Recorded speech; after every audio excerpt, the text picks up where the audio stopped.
Vamos a conversar en esta mañana de Juan Carlos Mieses, filólogo, poeta, ensayista y novelista, que obtuvo el premio Siboney en 2 ocasiones. El premio Siboney son el antecedente de los premios nacionales de poesía, de novela. Estos premios, que fue una inspiración, en primer lugar, como nos cuenta José Rafael La Antigua, del ex rector de la Universidad Autónoma de Santo Domingo, diputado e historiador Hugo Tolentino Div, que le presentara a su amigo entrañable, el señor Vicenzo Mastroili, quien era embajador de Italia en República Dominicana y acogió el proyecto de los premios Siboney, que fueron un proyecto de mecenazgo literario muy importante del siglo pasado. Estos premios tuvieron como jueces a personalidades destacadísimas como el doctor Antonio Saglul, Pedro Troncoso Sánchez, José Alcántara Almanzar, Freddy Prestol Castillo, Virgilio Díaz Bullón, Máximo Avilés Blonda, Freddy Gatón Arce, Manuel Rueda, entre otros.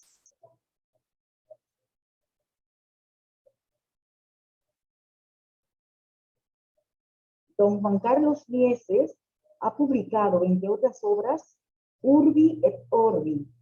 Fue premio Siboney en el año 1983. Este es un poemario. Otro poemario que recibió premio Siboney en 1983 fue Flagellum Dei. Tiene también una obra de teatro, La Cruz y el Cetro, en 1985. En 1998 publicó un poemario titulado Aquí el Edén. En 1997 publicó Dulce et Decorum Es. Y obtuvo en 1991 el premio Pedro Enríquez Ureña con su poesía Gaia. También obtuvo en el año 2001 el Premio Internacional de Poesía Caribeña Nicolás Guillén con su poemario Desde las Islas. La novela El Día de Todos fue publicada por Alfaguara en el 2008. En el 2010 publicó la novela Las Palomas de la Guerra. En el 2011 el poemario Oda al Nuevo Mundo. Y en el 2012, Apología de las Palabras y otras variaciones. Admito que he sido cautivada por los ensayos de Juan Carlos, la mayoría de los cuales están recogidos en este libro, Apología de las Palabras y otras variaciones, que constituyen un conjunto de 19 textos agrupados en 3 divisiones que llevan por título Variaciones literarias, otras variaciones y bitácora de viaje. En Variaciones literarias, el lector se encontrará con Ese otro mar, en el que, partiendo del poema de Jorge Luis Borges, 1964, La muerte, ese otro mar, esa flecha que nos libra del sol y de la muerte y del amor. Juan Carlos Mieses también reflexiona sobre la muerte y la vida.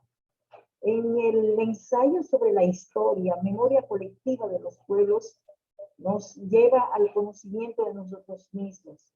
También le dedica un ensayo a Facebook, al cual considera un espejo enterrado, un espacio de libertad, donde cada palabra nos delata y nos desnuda, y donde nos mostramos y nos permitimos confesar nuestros pecados, nuestras pasiones, deseos, frustraciones y debilidades con asombrosa impudicia, donde olvidamos dar las gracias por las felicitaciones y comentarios halagüeños e ignoramos con insolencia las muestras de amistad. Olvidamos que lo urbano es presentarnos. Tiene otro ensayo titulado Bajo las Arcadas, que fue dedicado a su maestro francés Jacques Hillard, nacido en 1943, fallecido en 2008, quien fue un políglota, sabía español, latín, portugués, catalán, valenciano, inglés, alemán, italiano, español. Estudioso de la narrativa caribeña, 100 años de soledad, que lo llevó a Macondo.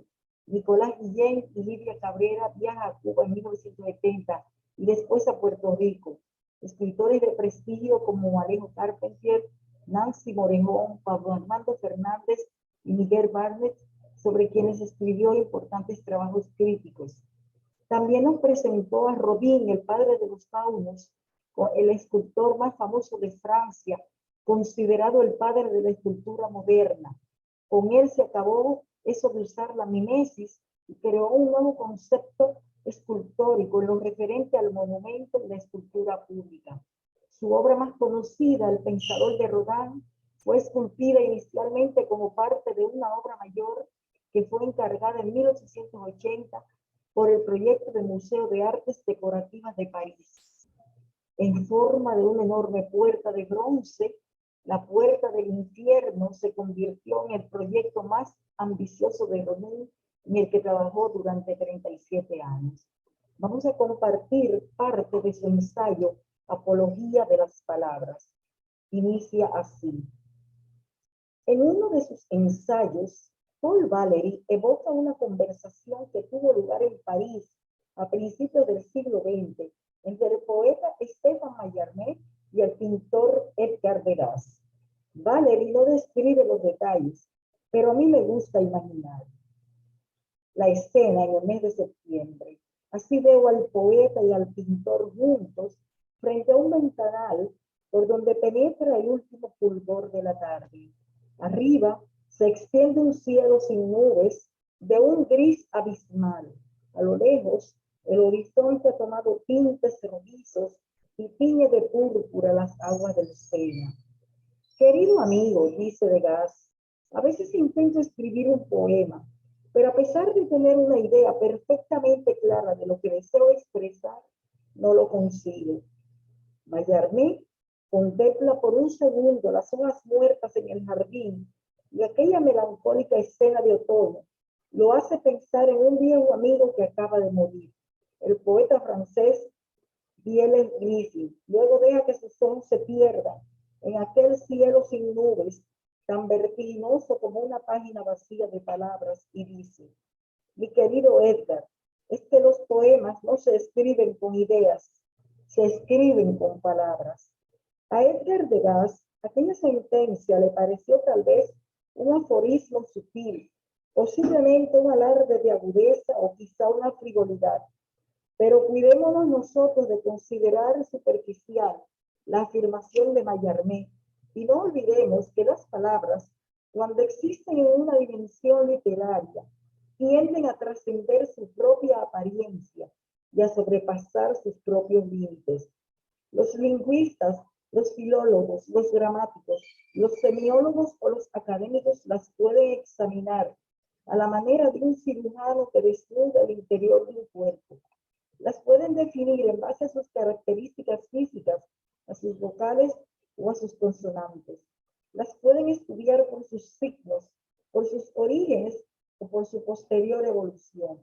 Las pueden clasificar por sus denotaciones primarias o por las connotaciones que las matizan y las enriquecen. Las pueden catalogar por sus curvas melódicas o por sus acentuaciones. Las pueden aislar por sus funciones o su posición en la frase. Las pueden considerar castizas como un cristiano viejo de la época de la conquista de Granada, o las pueden tildar de bárbaras porque acaban de pasar una frontera lingüística más o menos ilegalmente y aún no han recibido las bendiciones oficiales de alguna academia. Pero ni aún la suma de tanta reflexión, de tanto conocimiento, nos dirá todo sobre esa entidad inacible que es la palabra. Quizá porque en contradicción con la noción misma de cordura o de razón, las palabras, sin perder su esencia inicial, son más que ellas mismas, y a pesar de estar constituidas de materiales perfectamente identificables, de poseer una pequeña y limitada cifra de sonidos, de tener un número exacto de fonemas, de existir en una cantidad finita, más o menos determinada en cada idioma, tienen posibilidades de creación de imágenes, de ideas, de sentimientos, de matices, de expresiones, de símbolos o de sugerencias ilimitadas, como las ondas circulares de un guijarro ideal en la superficie de un lago sin orillas ni horizontes. Las palabras se parecen a nosotros, quizá porque son el reflejo de nuestro espíritu, la expresión de lo que hay en el hombre más asombroso y de menos explicable que traen dentro de sí como nosotros, el ansia de una posible eternidad, de un inacible infinito. Nuestra lógica no las contiene, ni tampoco las fronteras del tiempo nuestro o del espacio nuestro. Y así como un grano de arena conserva la historia del río que lo fluye a través de los siglos, así, en un grupo cualquiera de palabras tomadas al azar, podemos reconocer, si sabemos mirar, las voces de los hombres y de las mujeres que vivieron antes que nosotros y que las usaron para articular su amor o para expresar sus rencores o para enunciar sus miedos o para compartir sus esperanzas o sencillamente para plantearse las preguntas fundamentales que todos nosotros en algún momento de nuestra vida nos planteamos. ¿Qué y quiénes somos? ¿Cuál es nuestro origen? ¿Cuál es nuestro porvenir como individuo y como especie? Existe en las palabras, además, un aspecto que nos hace pensar en una noción que trasciende los límites de la normalidad y que nos empuja sutilmente por sendas inexploradas. Ellas, cuyo papel consiste en nombrar, en iluminar, en aclarar, en señalar, se ven a menudo perdidas, atrapadas por la complejidad de este mundo que gira entre abismos sin fondos y en donde la armonía convive con el caos. Este mundo nuestro tan maravilloso y tan aterrador, que para sentirnos seguros y apaciguar nuestra inquietud, llamamos realidad, porque de alguna manera tenemos que lidiar con esa inmensidad que llamamos cielo, con esa continuidad arrolladora que llamamos tiempo, o con esta ola de carne dolorosa y breve que llamamos vida. Y esas sendas nos hacen recordar también una noción usada y abusada por los siglos de los siglos, la noción de milagro, pero no en el sentido personal del ser humano, embriagado por sus afanes de salvación, sino como el que sugiere en esos versos, hechos con las cosas de todos los días, y con otras que en lo misterioso dio Rubén Darío, como sugiere el viejo Whitman cuando afirma, ver, oír, tocar son milagros. Y nos recuerda que todo es un milagro, por ser la vida tan portentosa, tan asombrosa y tan llena de misterios.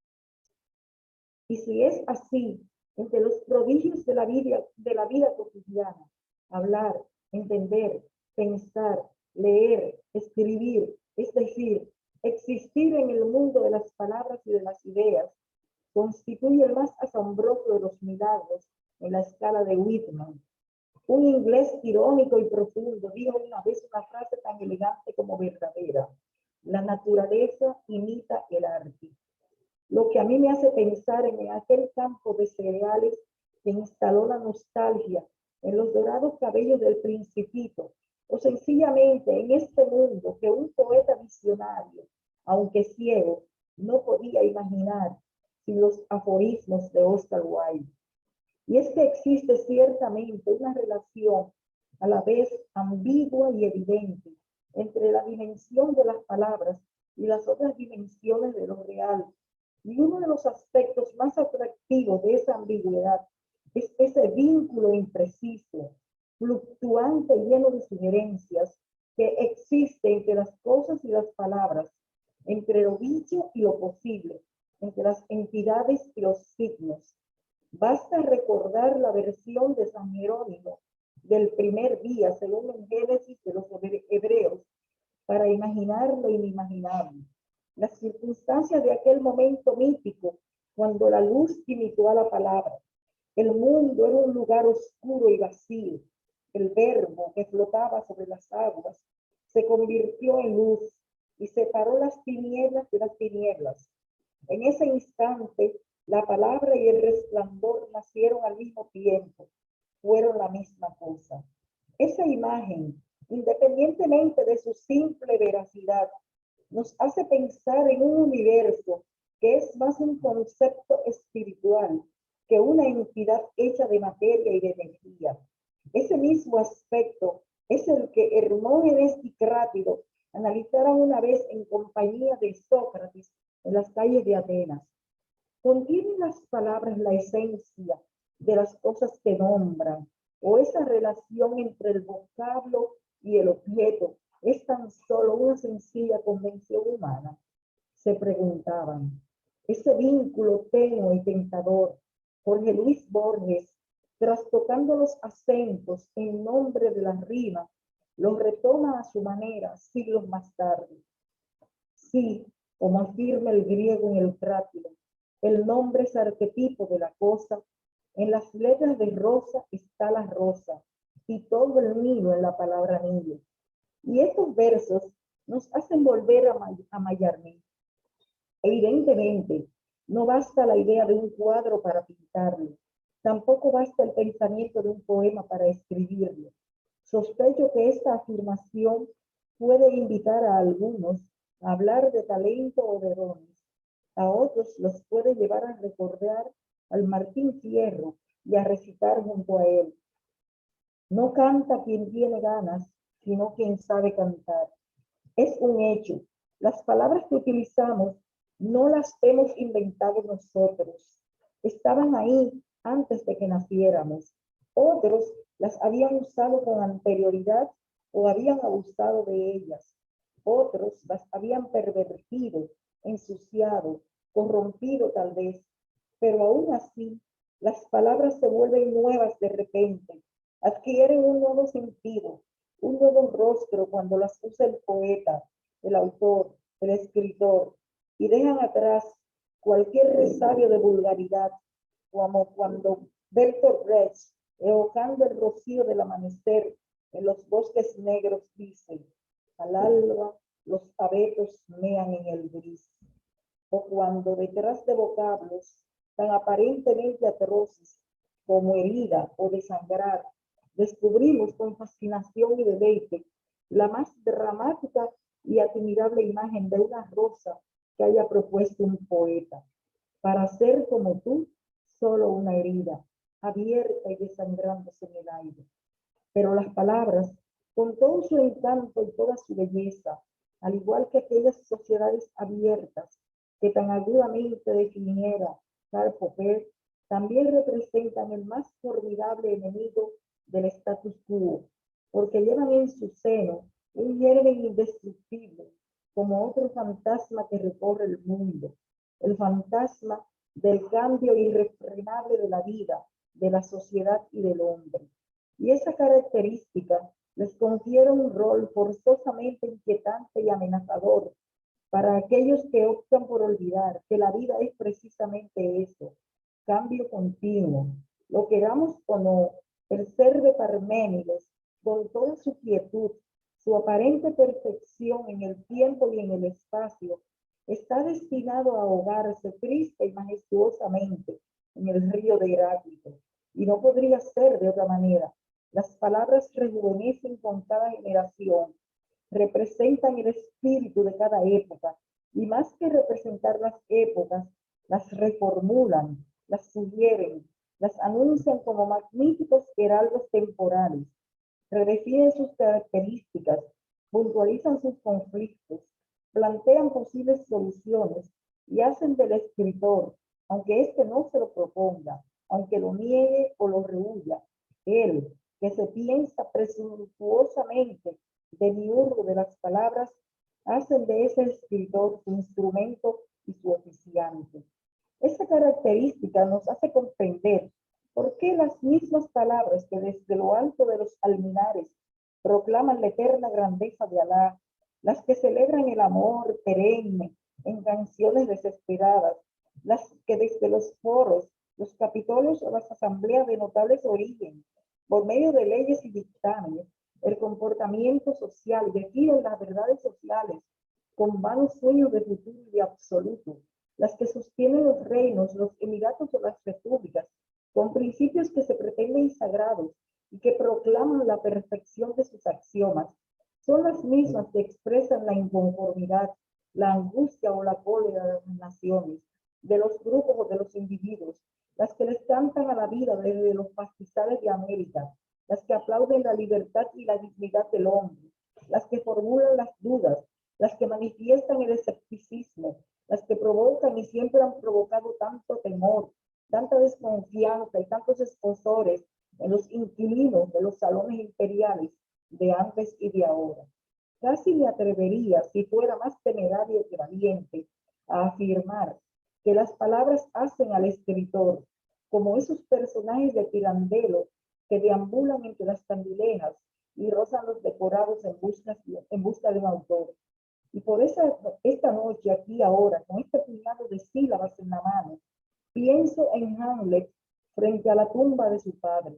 Pienso en él, porque sé que para las palabras, ser o no ser no es el problema, sino ser y no ser al mismo tiempo. Y como otro Hamlet, me pregunto, ¿cuáles calaveras esconden estas palabras detrás de sus rostros maquillados? La respuesta es evidente. Detrás de sus rostros se esconden todas las calaveras, porque las promesas de una muerte, que no es otra cosa sino transformación y renovación, no abandonan nunca ni al hombre, ni a las galaxias, ni a los dioses, ni a las palabras. Así son las palabras de las que hablaba Stefan Mallarmé, como la vida que anuncia, con su sola existencia, su inevitable fin, como el río que corre indefectiblemente hacia el estuario que delimita su recorrido, como la luz que crea su propia e inevitable sombra. Y por eso los versos de Pedro Mir, que no por ser bellos dejan de ser despiadados. Plumón venido, nivel de luna, salud del oro, guitarra abierta, marcan el final de un viaje de misteria y de dolor por los campos de la patria, porque como las monedas o los corazones o como la luna, las palabras tienen también un lado no visible, aunque no siempre oscuro, pero siempre presente y siempre significativo. Y cuando Bertolt Brecht aconseja, alabad el árbol que desde la carroña sube jubiloso hacia el cielo, alabad la carroña, alabad el árbol que se la come, pero alabad también el cielo. Lo dice, pienso, porque sabe que como el árbol, las palabras tienen sus orígenes en la tierra y sus ambiciones en el cielo. Y cuando el poeta dice flor, esa flor guarda de sus raíces motas de fango. Y cuando un escritor dice hombre, pensando tal vez en la saga de la humanidad, en los prodigios de Atenas, en la odisea de los conquistadores o en el esplendor del siglo de oro español, ese escritor que dice hombre piensa tal vez en todo eso, pero esa sencilla palabra sugiere también, aunque él no lo pretenda, el pueblo, la multitud, la masa, la chusma de la que hablaba Carl Sandburg. Y es así como la palabra estrella nos impulsa hacia un universo que se expande cada vez más y al hacerlo expande sus propios límites. Y que la palabra princesa, a pesar de sus ruecas de plata, de sus kioscos de malaquita y de sus mantos de tisú, evoca un mundo de desigualdades supremas y de privilegios insalvables. Y así como el rastro de los favoritos del talento o de la suerte, se puede seguir la pista de los desheredados del azar, de los olvidados de la historia, de los marginados del tiempo. En la palabra paz acecha la guerra, en la palabra amor duerme el olvido, y en la palabra vida espera la muerte. Ese es el sino fatal de las palabras, y ese es el destino que ellas imponen inevitablemente a los escritores. Quizás, repito, porque ellos también nacieron como el hombre y son como nosotros, pequeñas cosas hechas de barro, de dolor y de esperanza. Esas son las palabras, estoy segura, de las que hablaba Stefan Mallarmé, las que permiten que Sir Stephen Hawking nos cuente la historia desde el tiempo, desde una silla de ruedas que lo ha llevado hasta las fronteras más distantes del universo, las que forman esas frases vagas y tenues suspiros con las que Rubén Darío recorre la lengua castellana en el lomo de un cisne hecho de perfume, de arreminio, de luz alba, de seda y de sueño. Esas palabras con las que un Dios crucificado hace 2000 años y que aún respira, perdonó a sus verdugos desde lo alto de una cruz. Esos signos en los papiros que provocaron que emperadores, papas y califas demasiado seguros, o quizás demasiado inseguros de sus verdades, en el curso de guerras por el poder y la riqueza, redujeran a cenizas la memoria del mundo antiguo en la ciudad de Alejandría. Esas voces con las que un marinero genovés anunciara un nuevo mundo desde lo alto de un castillo de proa. Las palabras de los versos, las de los sueños, las de los corazones, las de los delirios de la esperanza, las que encantan, embriagan y pierden a los poetas y a los lectores, las que nos permiten a veces vivir en paz con el mundo, aunque siempre, siempre, como Antonio Machado, en guerra con nuestras entrañas, las que constituyen, y perdóneme si no me canso de repetirlo junto con Octavio Paz, esa otra patria profunda, personal e irremediable que no podemos abandonar si no queremos perdernos por los caminos de la tierra. Esas son las palabras a las que se refería el poeta Stephen Mallarmé en aquel anochecer de otoño junto al Sena. Esas palabras que se nos parecen tanto y que como nosotros huelen a lluvia y a hojas podridas y que están hechas como nosotros, de amarga esperanza, de temores callados, de latidos que duelen solitarios o de algunos instantes que como los caminos de Antonio Fernández Spencer nunca terminan de pasar. En fin, esas palabras que al igual que nosotros están hechas de espera sin cesar, de espera siempre, desde el primer latido hasta el último aliento. Ese es Juan Carlos Mieses en su apología de las palabras. Feliz año 2022. Felicidades.